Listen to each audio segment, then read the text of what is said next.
महत्वपूर्ण मुद्दे पे बात करेगा, चाहे वो चीन का अनैतिक रूप से इस देश में प्रवेश हो या वो 700 से ऊपर आंदोलन जीवी किसानों की माननीय सदस्य, आप पहली बार बोल रही हैं, मैं आपको हस्तक्षेप नहीं करना चाहता, लेकिन जिस अनुदानों की मांगों पर चर्चा सर अभी आ रहे हैं, सर नीट के घोटाले से लेके जीएसटी के बोझ तक, एयरपोर्ट की छत टूट जाने से लेके रेल पटरी से छूट जाने तक तृणमूल कांग्रेस के सदस्य, हर सांसद देश के हर गंभीर मुद्दे पर चर्चा करेंगे। बस यही आपको बोलना था। Respected sir, Mahamati Manush is the Magna Carta of the governance of West Bengal and our party, and I feel truly honored that today I have been given the opportunity to talk on a ministry which is intrinsic to the Mahamati Manush of the country. हमारे किसान अपनी मवेशी को, अपनी फसल को माँ की तरह पूछते हैं, जिस खेत में वो हल चलाते हैं उस जमीन को नमन करते हैं। But does this major sector get support from the government? Sir, Indian agriculture supplies around 58% of India's livelihood and is a principal source of income for half of the population, accounting for 17 to 18% of the country's GDP. 70% of India's rural poor depend on livestock and farm animals. But does this sector get what it deserves? इसका जवाब अगर आप देश के किसान से पूछेंगे तो वो आपको यही बात बोलेंगे कि चाय से शुरू हुई थी सरकार और गाय पे अटक गई और विकास की मौसी 10 साल में रास्ते में भटक गई। Sir, exorbitantly high cost of cattle and poultry feed under the mismanagement of this sector by the current government and wholesale fodder inflation hovering between 25% to 28.6% in the last 2 to 3 years, it is a 9-year high. Sir, किसान खुद क्या खाएंगे? अपने परिवार के लोगों का खिलाएंगे? अपनी गाय भैंस भेड़ बकरी को क्या खिलाएंगे? सर, ऐसे ही वारदात होते हैं जहां गरीबी से जूझता हुआ एक किसान उसको अपनी गाय भेड़ बकरी को बेचने में मजबूर करते हैं और अंत में जाके वो अपनी खुद की जान ले लेते हैं। सर, पिछले 10 सालों में 1,12,000 किसानों ने इस देश में आत्महत्या की।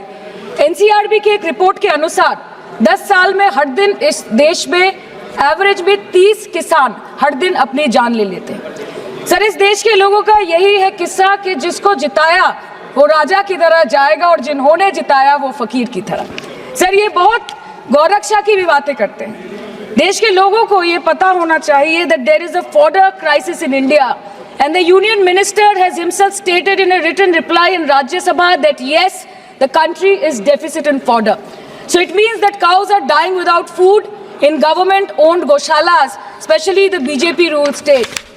74,000 cattle had died at Panjrapols in Sundarnagar and Banaskantha district of Gujarat in the last 3 years. 200 cows were found dead in Madhya Pradesh's Shivpuri district. 173 cows allegedly died in a week in Chhattisgarh. And 74,016 cows had died in Hingonia Goshala in Jaipur during the previous BJP government in Rajasthan. तो sir, पहले खाना ही नहीं मिला, fodder crisis, फिर मिल भी जाए तो इतना महंगा कि किसान खरीद ही नहीं पा रहा है, फॉडर इन्फ्लेशन, और सर खाना मिल भी जाए तो पशुओं की बीमारी। उससे मुकाबला करने के लिए इस सरकार ने क्या किया? The Parliamentary Standing Committee on Agriculture, Animal Husbandry and Food Processing presented its report which stated that 32.7 lakh cattle were infected by the viral lumpy skin disease across several states and a whopping 2.4 lakh cattle died within months. ये बोलते हैं कि गाय हमारी माता है पर माँ की रक्षा करना इन्हें नहीं आता है। अध्यक्ष महोदय, हम सब जानते हैं कि इस मिनिस्ट्री के अंतर्गत डेयरी भी आता है और भारत इस पूरी दुनिया में दूध के उत्पादन में नंबर 1 है, contributing to almost 24.46% of global milk production. But since the government has not been able to bridge the gap between demand and supply, it has successfully turned the country from being the largest producer of milk to an importer of milk. In the last 10 years, due to the stagnation in milk production, the gains of white revolution has been systematically whitewashed. The dairy farmers are forced to throw buckets of milk on the highway protesting against meager remuneration for their produce. And the price of milk, on the other hand, has increased by a massive 55% in the past 10 years. It was rupees 36 per litre in 2014 and now rupees 56 per litre in 2024. When this government came to power, the first thing the milk producing companies regulated by it did was to increase the price of milk by rupees 2 per litre. This was their revenge on the people of India for not providing a majority to the BJP. Aam Aadmi ke doodh, छाछ, लस्सी, दही, पनीर पर 5% की GST, cream, condensed milk, मक्खन, घी पर 12% की GST और अमीरों के हीरो पर सिर्फ 1.5% की जीएसटी। सरकार उनको रिलीफ नहीं देती है जो विदेश में जाके मिल्क शेक और लाते की चुस्कियां लगाते हैं। ये सरकार उनको रिलीफ नहीं देती जो आम आदमी 2 पैकेट दूध खरीदने से पहले 10 बार सोचता है। सर, बचपन से हम सुनते आए थे कि संडे हो या मंडे रोज खाओ अंडे। India rank second in egg production in the world और अंडे का फंडा यही है सर कि भारत के बच्चों के किस्मत में महीने में एक अंडा नहीं मिलता। मिड डे मील के चलते हफ्ते में अगर एक आध अंडा मिल भी रहा था तो कहीं धर्म के नाम पे तो कहीं महंगाई के चलते उसे बंद करने की मांग उठ रही है। Sir, more than 50% children under the age of 5 suffer from chronic malnutrition in the country and roughly 17% children are underweight, and yet most BJP ruled states do not serve eggs in midday meal scheme. This is the example of Poshan Kal in India. Sir, अंत पे आते हैं मच्छी पे। आप लोगों को ज्यादा पसंद नहीं पर हम क्या करें, हम तो माछे भाते बंगाली है, हमको तो बोलना ही पड़ेगा। And not to forget that 2.8 crore fisher folk are employed directly in catching fish in the country and millions are employed in the value chain of selling fish and aquaculture. India stands third in the world in the terms of fish production, contributing to 8% of global fish production and ranked second in aquaculture production. The PM talks about blue revolution, but this government has allocated only 0.045% funds out of the total budget for the flagship scheme, Pradhan Mantri Matsya Sampad Yojana. Even after this meager allocation, they did not utilize 39% of the funds, and in 23-24, they did not utilize 24% of the funds allocated. और sir, भले ही सरकार को मणिपुर शब्द से allergy हो, but the fact remains that 1.5 years of lack of governance in the state has led to endangering of the fish species in India's largest freshwater body in Manipur, the Loktak Lake. So the government has to generate employment opportunities, investment in areas such as exports, post-harvest processing, and import substitution. It has to deal with adversities like overfishing, depleting of fish stocks, pollution, disease outbreak, destruction of habitat, and climate change. So my own parliamentary constituency has assembly constituencies like Baruipur, Shonarpur, Bhangor, which are heavily dependent on these sectors for livelihood. Main crops grown are wheat, rice, vegetable, fruit, oilseed, pulses, cotton and jute, and animal husbandry is practiced mostly by women in the self-help groups in the South Chobbish Pargona. They rear a wide range of domestic animals including cattle, poultry, goat, particularly the black Bengal goat and the Pekin duck, and I take extreme pride in saying that in the last 5 years of the TMC government, the CM Mamata Banerjee has allocated a massive amount of 76,680 crore to agriculture and its allied sectors for their development. The government of West Bengal has achieved remarkable success in implementation of state schemes, namely Bangla Dairy.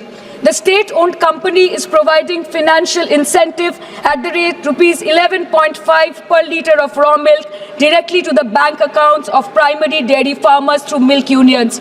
Bangla Dairy procured 3.55 crore kg milk in 2023, for which rupees 109 crore was paid to dairy farmers through direct benefit transfer. 47,900 fresh Kisan cards have been issued in the last 3 years for animal husbandry. Up to 30th November 2023, rupees 393 crore was sanctioned to marginal animal rearers in the rural areas. Bangla Shosho Bima scheme, a fully state-funded scheme for crop insurance. Total 1.28 crore farmers were enrolled under the scheme during 23-24.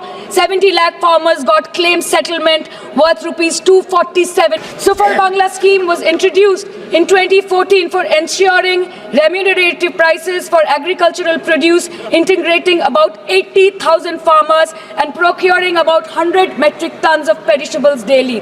The annual turnover of this project is now rupees 106 crore. 77 new stores have been opened in financial year 23-24. 186 Krisak Bazars sub-market yards are running successfully, providing excellent marketing infrastructure for aggregation and ease of marketing. And to be mentioned that West Bengal is one of the largest cold storage capacities in the country at more than 87 lakh metric ton with 620 cold storages. New investment of rupees 239 crore is upcoming in this sector this year with an employment opportunity for nearly 20,000 people. अरे उधर वाले बता इसमें बुरा क्या है, हवा के चार झोंके अगर इधर से भी गुजर जाए तो. Now coming to the demands of pending funds from the Government of India to West Bengal on animal husbandry and welfare. 50% of the central share, rupees 12.72 crore for financial year 23-24, being the recurring expenditure for mobile veterinary units is pending with the Government of India. Government of West Bengal requested for sanctioning an additional 126 MVUs for 24-25. However, it was regretted, citing want of funds. The proposed central share of 49.93 crore for financial year 24-25 for assistance to states for control of animal disease has not yet been released by the Government of India. Despite repeated persuasion, Department of Animal Husbandry and Dairying has not released the central share of rupees 10 crore for financial year 24-25 for various ongoing national livestock mission schemes, including the project for the establishment of Buck Semen Station in Horinghata. ये तो बस इसी ministry से बकाया है बंगाल का. अभी दूसरी मिनिस्ट्री प्रक्रिया तो पता नहीं कहाँ पे जाके ये खत्म होने वाला है. मैडम, मैं बस ये कहना चाहती हूँ कि इस बीजेपी सरकार ने पिछले 10 सालों में इस देश के लिए क्या किया, उससे बड़ी तालिका बनेगी कि 10 साल में क्या क्या कर सकते थे पर किया नहीं. 2014 में जो किसान मोदी है तो मुमकिन है सोच के और अच्छे दिन के ख्वाब देख के बीजेपी को वोट दे रहा था, आज 10 साल बाद वो बोलता है कि मोदी है तो नामुमकिन है. शायद अभी वो किसान है भी नहीं. तो इसीलिए मैं बोलना चाहती हूँ कि समय बड़ा महत्वपूर्ण होता है अध्यक्ष महोदय और बड़ा बलवान. बंगाली में हम एक बात बोलते हैं कि समय गेले साधन होबे ना. इसका मतलब यही है कि अगर समय चला गया तो साधना नहीं होगी, अगर भक्त रूठ गए तो आराधना नहीं होगी. और 3 से 303 से 240 के आंकड़े बोलते हैं कि इस बार जो आप चले गए तो दोबारा लौटने